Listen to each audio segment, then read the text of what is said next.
사자가 정글의 왕인가? 우리가 성장하면서 사자가 정글의 왕이라고 배웠고, 라이온 킹과 같은 영화는 이 이야기를 확인해 주었습니다.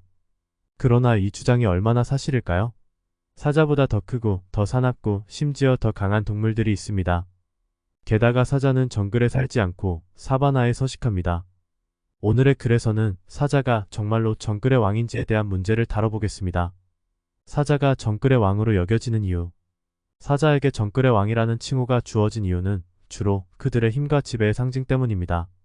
사자는 위험 있는 외모를 가지고 있어 동물 왕국에서 왕족처럼 보입니다. 이들은 매우 자신감이 넘치고 자연적인 리더 역할을 맡습니다. 그들은 힘과 강력함으로 자신의 영역을 지배합니다. 결과적으로 사자는 사바나에서 지배력을 행사합니다.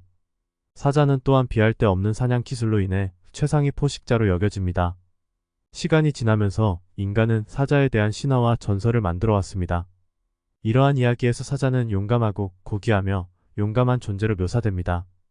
사자는 정말 정글의 왕인가? 현실적인 관점에서 볼 때 사자는 정글의 왕이 아닙니다. 단순히 그들이 정글에 살지 않기 때문만은 아닙니다. 사자 무리에서는 암컷이 주도권을 쥐고 있습니다. 암컷들은 사냥을 하면서 새끼들을 돌보는 역할을 맡고 수컷의 주된 역할은 자신의 영역을 보호하는 것입니다. 수컷 사자의 포효는 5km 3마일 거리까지 들리며 이는 다른 무리와 동물들을 겁주기 위해 사용됩니다. 사자는 호랑이와 같은 다른 고양이과 동물에 비해 상대적으로 열등합니다. 호랑이는 사자보다 크고 더 위협적으로 보입니다. 또한 호랑이는 무리를 이루지 않고 혼자 사냥하거나 물고기를 잡습니다. 반면 사자는 여성이 사냥을 하는 동안 수컷이 지켜보는 경우가 많습니다. 일부 연구에 따르면 호랑이는 사자보다 더 똑똑하며 사자는 수영을 잘하지 못하고 호랑이처럼 높은 나무를 오를 수 없습니다. 호랑이는 사냥을 즐기기도 하며 사자는 배가 고플 때만 먹이를 사냥합니다. 이러한 점을 고려할 때 호랑이가 진정한 정글의 왕이 아닐까요? 특히 호랑이가 실제로 정글에 살고 있다는 점에서 말입니다. 정글의 왕으로 여겨질 수 있는 다른 동물들. 사자에게 정글의 왕자리를 빼앗길 수 있는 동물은 호랑이뿐만 아닙니다. 나일악어를 예로 들어보겠습니다. 세계에서 가장 큰 파충류인 나일악어는 최상위 포식자입니다. 여러 차례 나일악어가 물을 마시러 온 사자를 공격한 사례가 있습니다. 나일악어의 위협성을 더 증명하자면 이들에게 사냥하는 동물은 없습니다. 인간도 무기로 나일악어와 1대1로 싸우면 이길 수 없습니다. 코끼리 또한 나일악어만큼이나 강력합니다. 코끼리와 사자의 싸움은 대부분 사자가 심각한 부상을 입는 결과를 초래합니다. 사자는 주로 영역 문제로 코끼리와 충돌하는데 코끼리는 육상에서 가장 큰 동물이기 때문에 사자에게 상당한 이점을 제공합니다. 사자가 먹이를 잡는 경우는 대개 어린 코끼리나 아픈 코끼리뿐입니다. 무게와 힘을 고려할 때 사자를 두렵게 하는 또 다른 동물은 코뿔소입니다.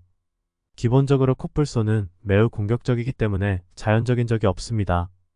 그들은 자신의 영역을 침범한 모든 것과 싸우며 심지어 사자와도 싸웁니다. 코뿔소는 사자보다 5배 더 무겁기 때문에 두 동물 간의 싸움은 공정하지 않습니다. 핵심 요점. 합리적인 관점에서 볼 때 사자는 정글의 왕이 아닙니다. 만약 그렇다면 하이에나와 같은 동물이 사자를 괴롭히지 않을 것입니다. 일반적인 믿음과는 달리 사자는 자주 하이에나의 먹이를 훔치기도 합니다. 1대1 상황에서는 사자가 하이에나를 박살낼 수 있지만 하이에나는 종종 무리로 싸우기 때문에 유리한 고지를 점합니다. 많은 사람들이 잘 모르지만 하이에나는 사냥꾼으로서 매우 사납고 외로운 사자와 싸울 때 잔인할 수 있습니다. 사자가 정글의 왕이라는 주장을 반박하는 것은 동물 전문가들만이 아닙니다. 사자 자신도 이를 알고 있습니다. 사자는 히포, 나일악어, 심지어 코끼리와 같은 동물과 싸우는 것을 거의 하지 않습니다. 영역 문제가 없는 한 사자는 얼룩말, 가젤, 누, 물소와 같은 소형 동물만 사냥합니다.